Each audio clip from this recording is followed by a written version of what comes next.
You're walking to the mailbox on a cold morning. A small slip, a quick shock, and suddenly the ground is closer than you expected. You're alert, but your body won't respond. Minutes feel like hours. If you've ever felt that fear, you're not alone. Have you ever wondered why the body seems to lock up right when you need it most? Last winter, a woman in her late 70s told me, "I wasn't badly hurt at first, but I froze. I didn't know what to do. I panicked. My own body stopped listening." Those words stay with you. They remind us that the fall is only half the story. The rest is what we do and what we don't do in the next few minutes. And believe it or not, that choice can quickly become a matter of life or death. Which part of those first moments feels the scariest to you? The pain, the shock, or the silence? Let's start with what the body is trying to do. When you hit the ground, your nervous system can flip a primitive safety switch called the freeze response.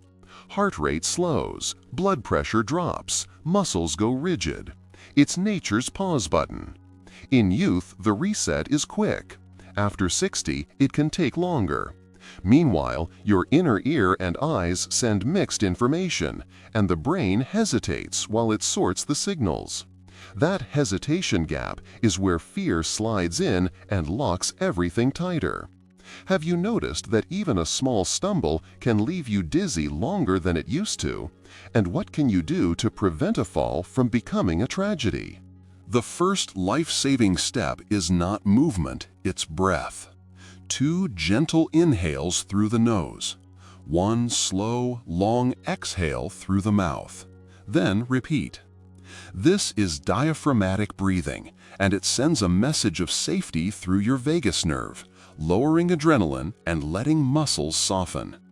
If you did only one thing before trying to move, would you be willing to take 3 calm, deliberate breaths? Now, a short pause we'll call the stillness check. Keep your head where it landed. No sudden twists. Close your eyes for a moment and notice 3 things: your breathing, your pain, and your orientation. Do you know where you are and what just happened? If the answer is yes, your brain is online. If you feel dizzy, disoriented, or foggy, stay down, keep breathing, and give your circulation at least a minute to settle. Patience here is protection later. Could you practice this check once this week, just as a rehearsal, so your body remembers it when every second feels loud? If you feel stable, begin a micro-movement scan. Start with fingers and toes. Can you wiggle without sharp pain, pins and needles, or numbness? Move next to wrists and ankles, then knees and hips. You're asking your body for a report, one small district at a time. This reawakens your internal map and rebuilds confidence piece by piece. My hands respond, my feet respond, I can move. What tiny signal would tell you it's safe to continue? Warm sensation, full range, or simply the absence of stabbing pain? When it's time to reposition, use a sequence that protects your spine and blood flow. Bend one knee and gently roll onto the more comfortable side. Support your head with your arm. Pause. Breathe. Let the room stop spinning. Come up onto your forearm, then your hands. Bring one leg forward until you're on all fours, hands and knees, where your weight is distributed and your back is safe. Crawl toward a sturdy surface, a chair, couch, or bed. Place both hands on the seat, bring your strongest foot flat to the floor, and press up into a half kneel. Keep your eyes on the horizon, not the floor. This steadies your balance system. Pause upright for a few seconds before taking a step. If you had to summarize this in 4 words to remember under pressure, it would be: breathe, roll, crawl, rise. It's not a race, it's a rhythm. The rhythm protects you from the 2 biggest risks after a fall: sudden drops in blood pressure and twisting through a fragile joint. Even without great strength, the right order gives your body its best chance. For help remembering sequences, try a simple rhyme, a printed card, or a fridge magnet. Once you're upright, a new clock starts, the recovery window. For the next 10 to 15 minutes, you're helping your body rebalance. First, the pause and pulse. Stay seated or supported for a full minute. Take 3 slow breaths. Lightly feel your pulse at the wrist or neck. You're not counting, just noticing. If it's racing, faint, or irregular, keep resting and breathing until it steadies. If you feel lightheaded, sit or kneel again right away. Pride can wait, stability can't, so don't rush the process. It's better to be safe than sorry, right? Next, hydration and warmth. Shock and stress pull fluid away from circulation. Take a few sips of water. You don't need a full glass to help. If you were on a cold floor, add a warm blanket or sweater. Heat opens blood vessels, eases muscle tension, and calms the nervous system. If a neighbor or family member arrives, their job isn't to lift immediately. It's to keep you warm, hydrated, and talking. Describe where you are, what happened, and the time of day.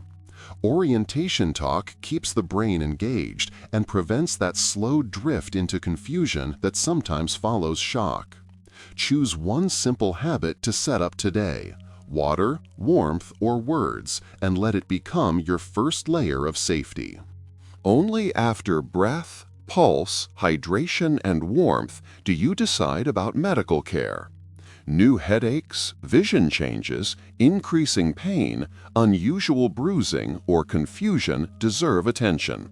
Even if you feel fine, letting your clinician know within a day is wise. Small internal injuries sometimes whisper before they speak loudly.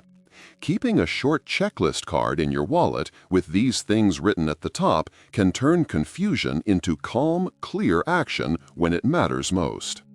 Now let's talk about the quiet companion of every fall: fear. Fear can be useful, it makes you careful, but if it lingers, it stiffens muscles, shortens breath, narrows vision, and subtly distorts balance. The body begins reacting to fear instead of gravity. That stiff, shallow step? That's fear trying to help and making balance harder. Have you noticed yourself moving more carefully and yet feeling less steady? Confidence returns through tiny, trainable wins, micro-movements of safety. Before standing, place a hand on a stable surface and gently shift your weight heel to toe 5 times. You're teaching your nervous system we're moving and we're safe. Before you turn, soften your knees and exhale. Before you reach overhead, plant your feet and feel the floor for 1 second. Each of these small rituals becomes a quiet reminder to move with confidence and intention. Add 3 simple exercises that educate, not exhaust, the body. The wall glide. Back against a wall, feet a few inches forward. Slide down an inch, hold for 3 seconds, rise slowly. This wakes the thigh and hip stabilizers, your knee guardians during balance shifts. Doing 5 while the kettle boils is an easy way to make it part of your daily rhythm. The chair reach. Sit tall in a sturdy chair. Reach one arm forward as if to grab a light object. Return, then the other arm. Small range, slow tempo. This trains deep spinal support for real-life moves. Reaching for a shelf, turning to look behind you. Pairing 10 reaches with your morning news keeps it effortless and familiar. The ankle roll. Seated, rotate each ankle 5 times in each direction. This boosts circulation, ankle mobility, and your internal map of where you are in space. Doing your ankle rolls while you brush your teeth is a simple way to build stability into your routine. 5 minutes, twice a day, changes more than muscle. It changes how your nervous system expects movement to feel. And when your brain expects stability, your posture organizes itself to provide it. It's amazing how in our lives a tiny daily habit can make such a big difference in a month. You can also layer in a mental anchor. Before you move, say quietly, "My body is stable. My breath is calm." Thought changes tension. Tension changes balance. If that line doesn't speak to you, try soft knees, steady eyes, or exhale, then move. Whichever phrase lands best in your body right now, start using it. Let's prepare the environment as well, because safety isn't luck, it's design. Walk the path you use most at night. Is there a throw rug that slides? Add non-slip backing or remove it. Are cords crossing your walkway? Tuck and tape. Is there a dim stretch between bed and bathroom? Install a motion nightlight. In the bathroom, add a non-slip mat inside and just outside the tub or shower. Place a stable chair nearby for after-shower drying. Consider a grab bar where your hand naturally reaches. In the kitchen, move daily items to waist height so you don't need to climb or bend deeply. On the stairs, make sure the railing is solid from first step to last. Mark the edge of each step with a high contrast strip if the colors blend. Which single change would lower your risk the most today? Another important step in protecting yourself is to build your "I'm okay" plan. Keep a phone or wearable within reach at home, and a small crossbody pouch for quick trips to the mailbox. If you live alone, choose a check-in time with a neighbor or family member. A quick midday text, "All good here," can be both connection and safety. Set your phone to voice dial for a trusted contact or emergency services. Place a small bottle of water and a light blanket where you're most likely to sit after a fall. A chair by the hall is perfect. Even a simple daily "I'm okay" text can bring peace of mind, offering calm connection without ever feeling watched. Train your inner ear too, gently. Stand near a counter, fingertips resting. Turn your head slowly left and right while your eyes stay soft on the horizon. Breathe. Then nod gently up and down. These slow head movements help the balance centers recalibrate and reduce the spin after sudden changes in position. If your eyes feel busy with screens, practice the 20-20-20 habit. Every 20 minutes, look 20 feet away for 20 seconds. Adding either of these balance tips to your routine today is easy and worth it. Now, let's imagine the moment you fall, again, but with preparation. You slip. You notice the shock rising, and you breathe first. 2 soft inhales, 1 long exhale. You keep your head where it landed and do your stillness check. Breath, pain, orientation. You scan fingers and toes, then wrists and ankles, then knees and hips. You roll to your side, pause, and breathe. You rise onto your forearms, then hands. On all fours, you crawl to a chair. Hands on the seat, foot flat, eyes on the horizon. You come to half kneel, pause, then stand with support. You sit, you breathe, you feel your pulse. You sip water, add warmth, and speak aloud. "I'm in my living room. It's morning. I slipped by the hall rug. I feel steadier now." You decide calmly what to do next. How different does that story feel compared to the first time we pictured it?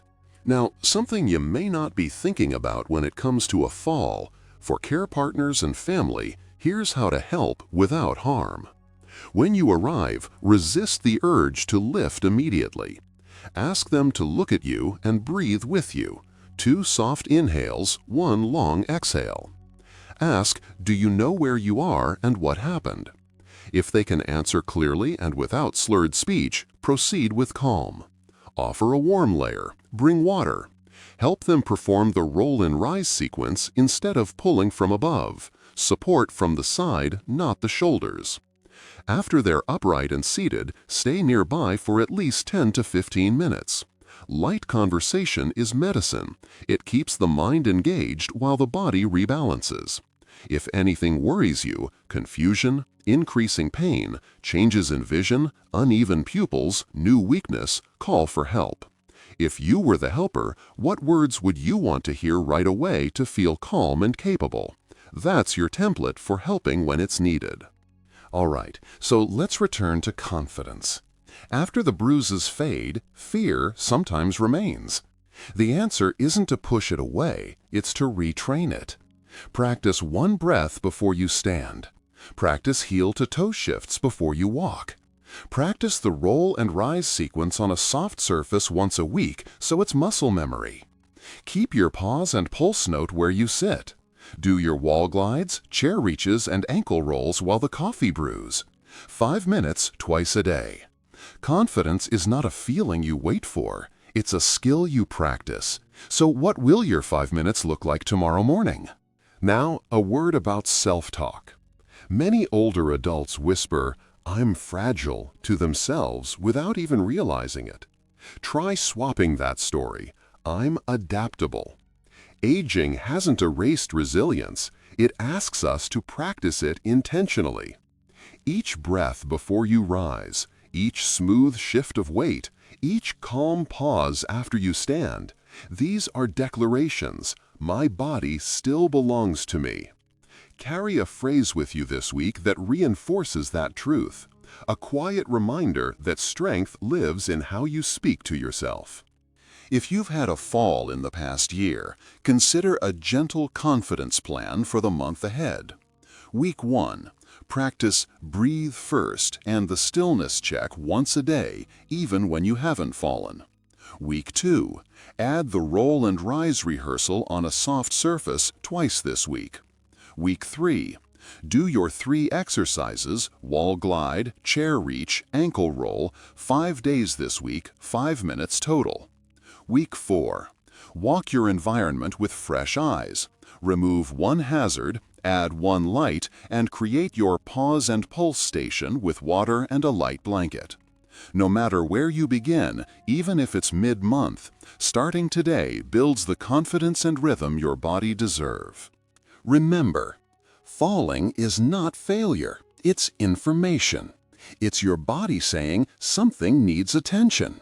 When we respond with breath, patience, and a clear plan, we heal smarter and stronger. I've seen people well into their 80s and 90s regain full independence by practicing these rhythms until they feel natural.